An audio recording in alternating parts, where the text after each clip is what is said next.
ആനമുള, ഡ്രണ്ടർകൊലസ് ജൈജാൻഡസ് എന്നറിയപ്പെടുന്ന ഒരു മുള. ഏറ്റവും കൂടുതൽ വിപണന യോഗ്യമായിട്ടുള്ള ഈ മുള, അതുകൂടാതെ ഇതിന്റെ ഏറ്റവും വലിയ മുള എന്നൊക്കെ അറിയപ്പെടുന്ന ഈ മുള 2 വർഷം മുമ്പ് നമ്മൾ നട്ടു വളർത്തി. ഇന്ന് അതിന്റെ വിശേഷങ്ങളാണ് നമ്മൾ നോക്കുന്നത്. മഴക്കാലം, അതായത് 2025 മെയ് മാസത്തിൽ നിന്ന് മഴക്കാലമായിട്ടുണ്ട്. അന്ന് തന്നെ നമ്മൾ നോക്കുമ്പോൾ മഴക്കാലത്താണ് ഏറ്റവും കൂടുതൽ ഈ മുളകൾ വളരുന്നത്, അതിന് ഷൂട്ട് വരുന്നത്. നമ്മളിന്ന് നോക്കുമ്പോൾ 2 കരുത്തുറ്റ ഷൂട്ടുകൾ ഇതിനകത്ത് കാണുന്നുണ്ട്. ശരിക്കും 2 എണ്ണം പോരാ, കുറേയൊക്കെ ഷൂട്ടുകൾ കാണേണ്ടതാണ്. നമ്മളിപ്പോൾ നോക്കുമ്പോൾ അതിന്റെ ചുറ്റും അതിന്റെ ശൽക്കങ്ങൾ വീണെടുക്കുന്നു. അതിന്റെ ഷൂട്ട് എന്തോ ഒരു ജീവി കടിച്ച് പറിച്ച് തിന്നിട്ടുണ്ട്. അപ്പൊ ഈ മുളകളുടെ ഉള്ളില് ഒരു ഒരു ഭക്ഷ്യയോഗ്യമായ പദാർത്ഥമുണ്ട്. അതിനെയാണ് ഈ ജീവി ടാർഗറ്റ് ചെയ്യുന്നത്. അത് കഴിക്കാൻ വേണ്ടിയിട്ടാണ് അത് ആ ഷൂട്ടിനെ ആക്രമിക്കുന്നത്.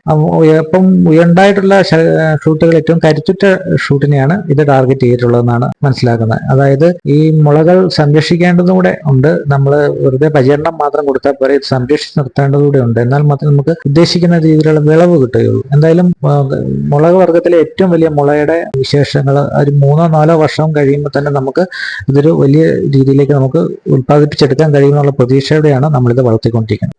കൂടുതലായി ലോക മുളദിനം ആചരിക്കുന്നത് സെപ്റ്റംബർ 18-നാണ്. വളരെയധികം പരിസ്ഥിതിക്ക് വളരെയധികം പ്രാധാന്യമുള്ള ഒരു സസ്യമാണ് മുളയും കൂടെ.